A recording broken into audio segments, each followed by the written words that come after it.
Hello প্রিয় দর্শক, Ratna's kitchen and ক্রাফটে সবাইকে স্বাগতম। আজকের রেসিপিটি দেখার জন্য আজকে কিছু সিম্পল ইনগ্রেডিয়েন্টস দিয়ে আমি আপনাদেরকে একটি ট্রাইফল পুডিং তৈরি করে দেখাবো। চলুন তাহলে আজকের রেসিপিটি শুরু করি।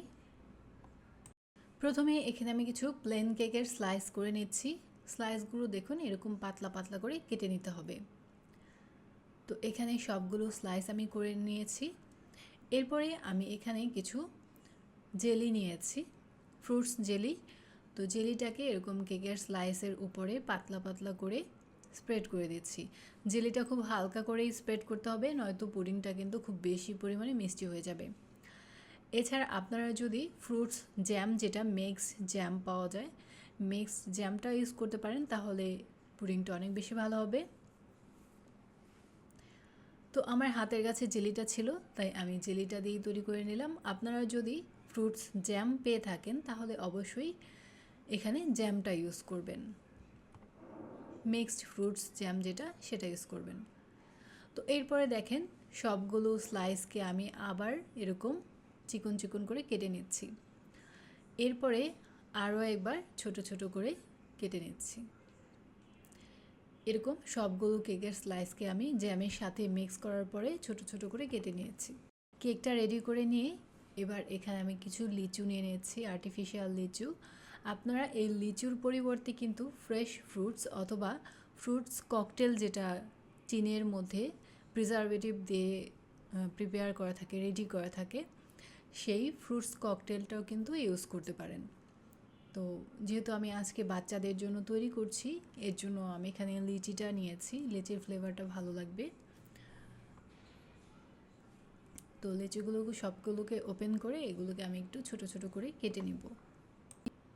লিচির পরিবর্তে আপনারা যদি এখানে ফ্রেশ ফ্রুটস ইউজ করেন তাহলে সেক্ষেত্রে অবশ্যই এটা সার্ভ করার আগের মুহূর্তে প্রিপেয়ার করে তারপর সার্ভ করবেন। খুব বেশি সময় ধরে ফ্রেশ ফ্রুটসের সাথে যদি এটা প্রিপেয়ার করে রেখে দেন তাহলে সেটা কিন্তু আবার কন্টামিনেশন হয়ে যেতে পারে।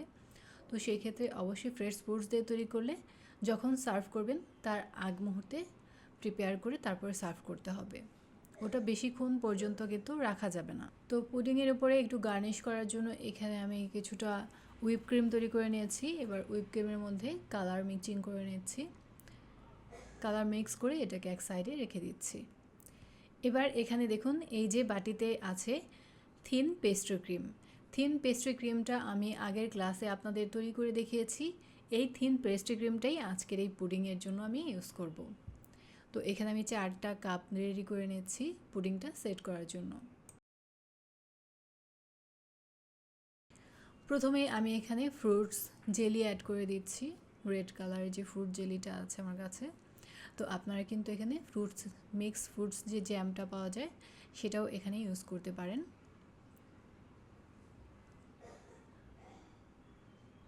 ফ্রুটস জ্যামটা ইউজ করার পর এখানে আমি দিয়ে দিচ্ছি লিচুগুলো, যে লিচুগুলো আমি আর্টিফিশিয়াল লিচুগুলো কেটে রেখেছি। তো এই আর্টিফিশিয়াল লিচুর পরিবর্তে আপনারা ফ্রেশ ফ্রুটস ইউজ করতে পারবেন, অথবা যেই ফ্রুটস ককটেল প্রিজারভেটিভ দেওয়া টিন বা কৌটার ভেতরে পাওয়া যায় সেটাও আপনারা ইউজ করতে পারবেন। তো লিচিগুলো আমি এখানে অ্যাড করে দিলাম। লিচিটা অ্যাড করার পরে যে প্লেন কেকগুলো আমি জ্যামের সাথে মিক্স করে ছোট ছোট স্লাইস করে কেটে রেখেছিলাম সেগুলো অ্যাড করে দিচ্ছি।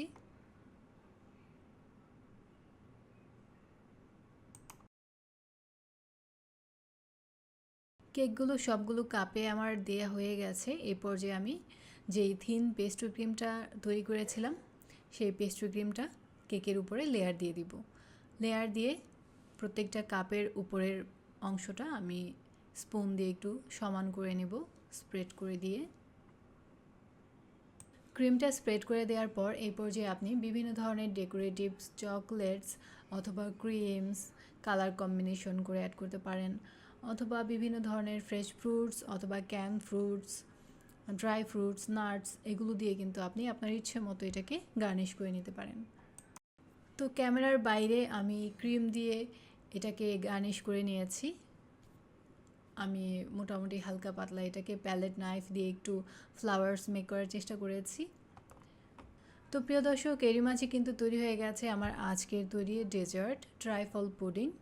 আশা করছি আজকের রেসিপিটা আপনাদের কাছে ভালো লেগেছে। ভালো লাগলে অবশ্যই চ্যানেলটি সাবস্ক্রাইব করবেন। আজকের মতো এখানে বিদায়। আল্লাহ হাফিজ।